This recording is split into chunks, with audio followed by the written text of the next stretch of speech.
Welcome to the Rainier Avenue Radio World Community Spotlight. And it is a segment where we focus on community advocates, people in the community that are up to something, making a difference for groups, themselves, family, and the whole as a community. And I am Mazvita Maraire, your host. This segment, and I am so honored to have Josesh Jessie.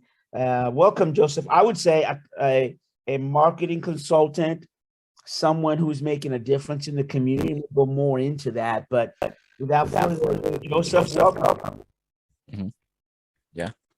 Thank you, Mazvita. I appreciate it. Thank you for having me. All right. Glad to have you. Absolutely. So, yeah, marketing consultant, what kind of consulting or what kind of market are you doing? A lot of the marketing I do is digital marketing. So social media, paid digital ads. A lot of the work I've been doing is in the real estate and mortgage space. So right now I'm working with a mortgage company in a branch in Renton, Washington, helping the loan officers there with their digital marketing strategies, scale their business from just the social media content point of view. So right now, a lot of what I'm doing is video content creation, a lot of interviews, a lot of videos, and then creating strategies around those videos to help, scale their marketing to help make them more money. Fair enough. And these are the companies, like you right now, the mortgage company that you're helping in terms of branding their company, their product. Is that kind of what you're saying there? Well, it falls under a lot of different categories. With Movement Mortgage, which is the mortgage company, this specific branch, they've got a number of loan officers there. Each one of them has a different strategy, a different marketing strategy for their business. My role is to come in and assist in adding value to their business in regards to marketing. So one loan officer, we may need to come up with a strategy where they email a long list of realtors to try to gain more business. Another loan officer, we're trying to work partnerships, gain more partnerships with the organizations to help them get the word out about the work that they do. Another loan officer may have really great Instagram content, so they just need to figure out how to monetize the content that they have to gain more business. So each one of them is very different, but I used to do the same in Los Angeles for Sotheby's for a number of real estate agents doing pretty much the exact same thing. Their needs are a little different because the product is slightly different, but the process and strategies are very similar. So for like the last 6 years, maybe, I've been working in this space, in the real estate mortgage space, doing marketing. Sounds like you created this niche, because that's not something that I think I can go to. I did accidentally. It wasn't my intention on doing that. So when I graduated from college, I had a degree in communication studies with an emphasis in public relations. My thought was I was going to be like a PR hound. I was going to be someone who was going to manage celebrities and pretty much create spins when they, mess up in the public eye or something like that, right? I started working with C-Spot Media Group, shout out to Shakundi, as an intern. And at that time, back in 2010, 2011, digital marketing was brand new. It wasn't even really a thing, but ads on websites was a growing thing. So my job at the time was to figure out how to market products online through social media, Facebook being the prominent platform at the time. So we used to sell ad space on our website, but then we also would kick in a social component to where we would build out our social media presence, and then we would pretty much post, which are like ads at that time. A certain amount of posts is like a certain number of ads. We can guarantee a certain amount of views on your product at this time, and we can sell that to people. My job was to come up with the strategies and figure out how to pretty much sell that to people so we can monetize it. And then over the years, we kind of I kind of started to see that space grow more and more. And I found myself kind of doing that in the real estate space by happenstance. I had worked for C-Spot Media Group. After that, I was working with Rich Kids Clothing, a local clothing line in Seattle, doing that. After that, I was working at Urbanity Clothing Store out in Bellevue as one of the assistant managers, but also helping with the social media strategy. After that, me and my fiance, now girlfriend at the time, we moved to LA because I wanted to expand kind of what I was doing and felt like there was more of a market there. Started working with a nonprofit called Break the Cycle, focusing on dating abuse and domestic violence. So I was kind of the PR person during that time. You could imagine, like, I was working there during the whole Ray Rice incident. So you can imagine like what kind of role I took on during that time. When that incident happened, everybody around the country wanted a quote from us. Yahoo, CNN, MSNBC, Fox News, you name it. All the big publications were emailing me wanting a quote from our president, wanting a quote from someone from our board, and I had to be the one to facilitate, all these Q&As and all these interviews and, phone interviews, digital interviews and whatnot. After that, I lost my job because of funding. Nonprofits, funding is, it's what keeps you afloat. It's either the life or death of you. After that, I found a job working for Sotheby's. It was a smaller real estate company at the time. It was South Bay Brokers. Then they merged with Sotheby's and became Vista Sotheby's. And there I started working pretty much the same thing, digital strategies for all the real estate agents there. 50 agents turned into 100, 100 turned to 150, 150 turned into 220. I'm teaching digital marketing classes twice a week. I'm leading a digital marketing piece once a week at our weekly breakfast in front of 100 agents. During that time, like, I've really, gained my chops and being able to present in front of large groups of people, being able to understand how to convey messaging, complex ideas and strategies, real concisely to a large group of people to where everyone can, well, the majority of them can digest it pretty easily. And then after that, we had our daughter move back to Seattle. And here I was working in Bellevue in a new role at a lead generation company. My role was to write blogs and create digital content around mortgages for millennials specifically, which at the time felt like the strangest role because millennials aren't excited about mortgages. Like, I don't know what you want me to do, what you want me to create, but how do you excite that? Yeah. That led me to something more exciting, which was Cutter and Buck, which is a clothing company. I was working there for about a year and a half. Same thing, digital marketing strategy, but I also was, helping them kind of reach a younger demographic. COVID happened, lost my job. I kept looking for work. A lot of people decided, they were going to take some time to figure out what they wanted to do. I just kept looking for work. I think, me personally, I was afraid the money was going to run out sooner than it did. So I just, was looking for work. And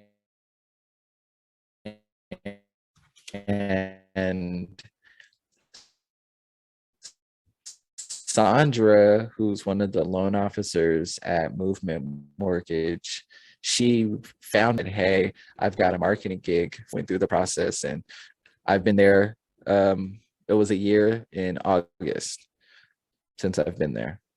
All right, say that company again. Broke off a little bit.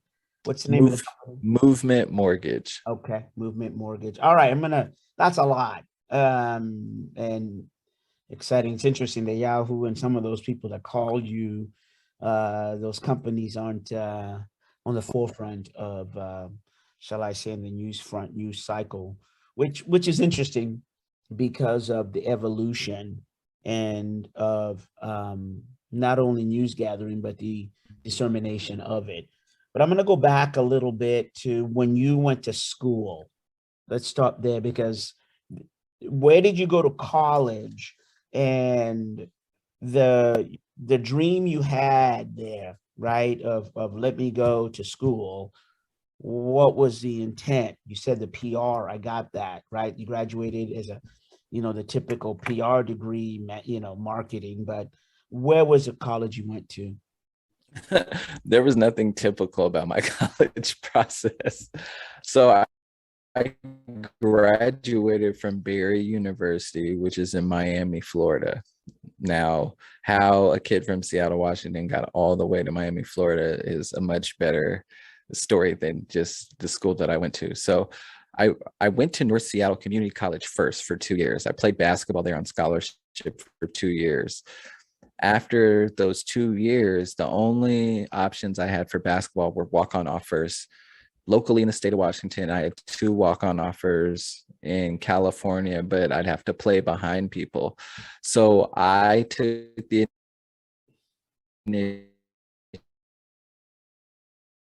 initiative to email every Division II and every tree that I felt like I could possibly walk onto.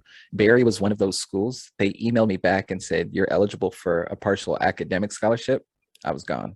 That's all I needed to know, because they were the only ones offering me money. So wherever I could get the money is where I was going to go. I felt I had an opportunity to walk on there. I got there the first year. I didn't try out for the team. I tried to sing my way in with the coach. Sorry, go ahead. I mean, wait. We have a part-time scholarship. Come play basketball. You get there and you don't play basketball. I have an academic scholarship when I get there. There you go. Okay. I have an academic scholarship. So I'm thinking, cool, I can leverage this and try to walk on to the team. Right. Mm-hmm. So I get there, I'm talking to the coach the entire time, and he's, telling me I got my team. I don't play walk on. It's like he's giving me the whole spiel. Right.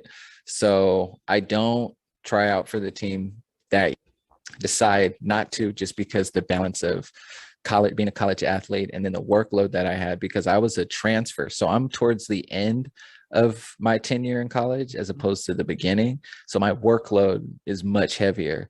So I kind of waited out and was like, look, if I choose basketball, I'm gonna lose this academic scholarship. My family can't afford to lose it. So I gotta make a choice. So I chose to keep the money and graduated. Let's go back a little bit. But I study abroad. Go ahead. Yeah. I'm sorry, my line's a little bit bad. So you graduate from there, and then you say you go study abroad? Yeah, in Thailand for 6 weeks.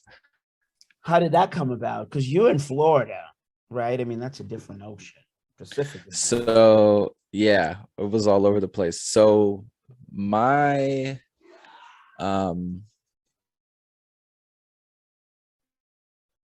what do you call the counselor, like my counselor, right? Like counselor works for me. The guy pretty much helping me pick all my classes and prepare me for graduation. I can't, there's a better term for it, but I can't think of what it is.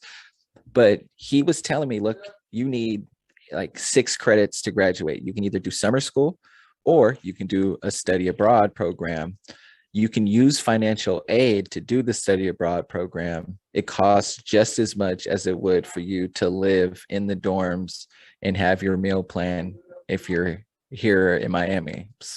No brainer. I'm out of there. And really the kicker is that the counselor that I had, he was the one that was leading the whole trip. So he was one of the instructors and his wife was another one of the instructors. So like, I mean, I don't want to I'm not going to say his name, but like they kind of were using it as like a way for them to go to Thailand for 6 weeks and finesse their way. But like, it was a great experience. We definitely learned a lot from the 2 courses that we had during that time.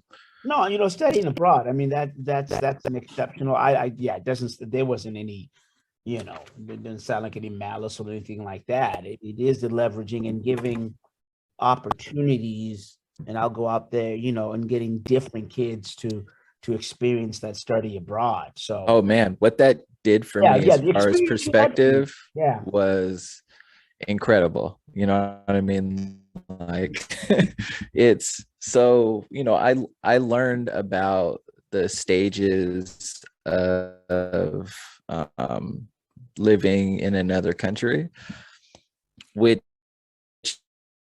you don't know about until you actually live in another country for a long duration of time. So if you were to break it down, I guess it's like every week there's a certain cycle that goes through. So the first week is homesick.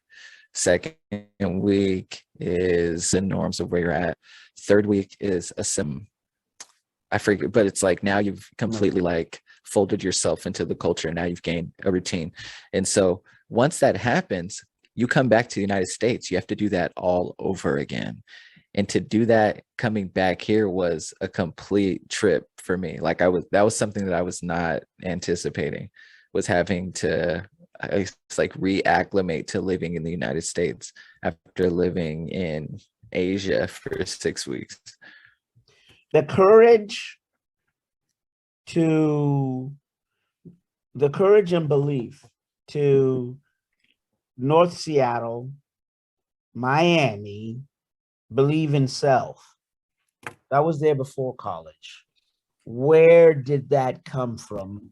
In your early on, who were the influence that created that in you, and then which you stepped into?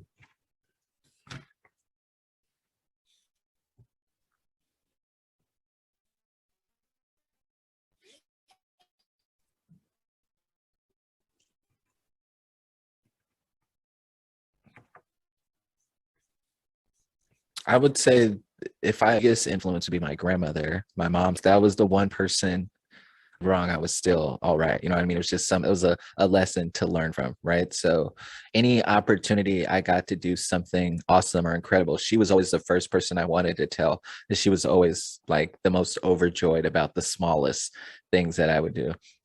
After that, I would say, I mean, probably it's a combination of like my parents split up when we were like 13, 14 years old, right? And so you've got single mom, teenage kids. She's working 2 jobs, 2.5 jobs if she can get extra hours at work. And my sister and I are leaning on each other a lot during those teenage years, right? So like my freshman year, sophomore year, junior year, like mom's busy working, trying to make it all kind of stick together. My sister is my biggest cheerleader, but she went to Franklin. I went to Ingram. I went to Ingram at a time where I knew nobody. Like I went from middle school to a high school where I knew absolutely nobody. So I was taking another complete chance on a school because I was in the lottery for high school. I wanted to go to Garfield, didn't get in. Franklin didn't get in. So I had to wait for the lottery. Ingram was the only place that I hit. So I had to go there to like lean on myself. And, there's a lot I have to figure it out, kind of know each other. You don't know anybody. You kind of have to make your own mark. Like a lot of the place, I guess now I look at it, I've a lot of moments in my life, I've gone places and like made my mark. Like that's been a focus of mine, like to go places that a lot of people may not want to go, but I'll go because I want to like plant a flag there, like that I was there, and I want you to know that I was there. And I'm willing to go, like to take a chance because I believe I can figure it out. Like I'll be able to figure it out. If anybody can figure it out, it's me. And I think that just throughout my life, I've been either to be put in situations where I've had to figure it out, and either I have figured it out or I've learned from it and, became better from it later. But I guess that's something that I have a lot of. Yeah, this is the Rainier Avenue Radio.world Community Spotlight. I'm Mazvita Maraire, your host, and we are just honored to have Josesh Jessie on. He is a community advocate. He's also a marketing consultant, and I would say community advocate because of the work that he's done all his life in making a difference. And I'm gonna pivot into that because the courage and that belief in self that you got from sister, mom, grandmother, and dad, and other people in your life, it just didn't stop with you. Now I know your mom, Patricia, and just and your auntie, and just what they stand for in the community. So clearly that influenced you to be out there to make a difference for underprivileged, or just make a difference in the community in a progressive way. It's almost like a rite of passage, almost like you kind of have to. Like with this family, it's with the lineage and the history of my mother's side of the family, just specifically, like on my father's side, there's a lot of history there too, but on my mother's side specifically, with my great grandmother, Dorothy Pounds, there's a lot of history with, our family fighting specifically for Black and brown people. But as time went on, it became low income and underserved communities and underserved people. And for me, it started with at-risk youth. I was working as a volunteer and a counselor for a lot of teens coming from areas that I grew up in, taking them on field trips, having them work with teens with special needs every day. You know what I mean? Like collaborating with them, understanding just the differences between the two of them, but then also the similarities. Working with different community leaders and advocates on plans on how to reach these young people and programs that can benefit young people in areas that need this type of help so badly. Wrecking the Streets was a program that I helped start with Miss Lakima Bell to help serve, people of color in communities that needed to get moving, that needed to get active, that needed to, that could gain from some exercise and activity. So I pulled up in like a FedEx truck full of trampolines, jump ropes, and things, and I'm popping out. And, here it is. If you can't get to it, I'm getting to you. You know what I mean? Like these types of things, amongst other things, being, silent members. Like I've wrote a lot of press releases for a lot of companies. I've proofread a lot of bios for a lot of organizations. I've had calls and meetings with a lot of community leaders, just quietly wanting to know my opinions and thoughts. And I think for me, at this point in my life, I'm kind of coming out from behind of all the work that I've done with so many organizations, and I'm kind of putting my face out there, partially because I want to do more, but I think also I've been encouraged by a lot of people to finally start, putting myself out there a lot more in the work that I've been doing for so long, for so many people. And how important do you, I'll ask you, you might not add, because I don't want it to sound like it's a vain question, but let me rephrase it this way: just the importance of Black, brown, and now the BIPOC to see someone such as yourself who was diligent, dedication, and is now in the front with the message of hope, but also of execution. Just how important do you think that is now for the young people And when I mean young, I'll leave it at that for the young people now to see someone like you in the front leading the change. Do you ever think about that? That's what I should ask you. Have you thought about the magnitude of that?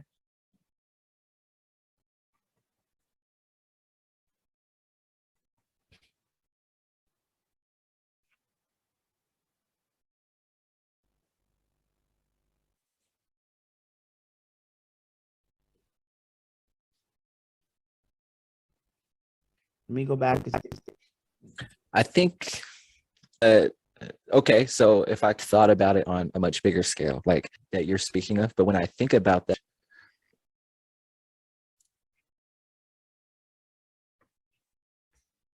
there you go.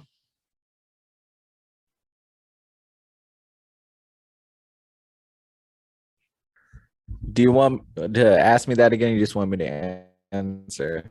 I remember the question. Yeah, go right ahead. Go right ahead. With a little glitch, but you know what? We roll with it. Yeah, just what are your thoughts there? I want to hear from you, not me talking.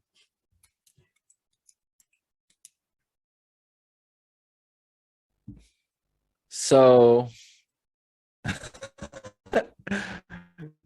okay, got it. So I try not to, and that's only because when I think about that, the vision of it is gigantic at the Million Man March. Like that's the vision. I'm okay with that and I'm accepting of that as it comes because I feel like it will come. Not that I want that, but I just feel like that will come at some point, and that's just something I have to accept. For me, I think it's more important for people to see someone like me so that the message at least comes through. My job,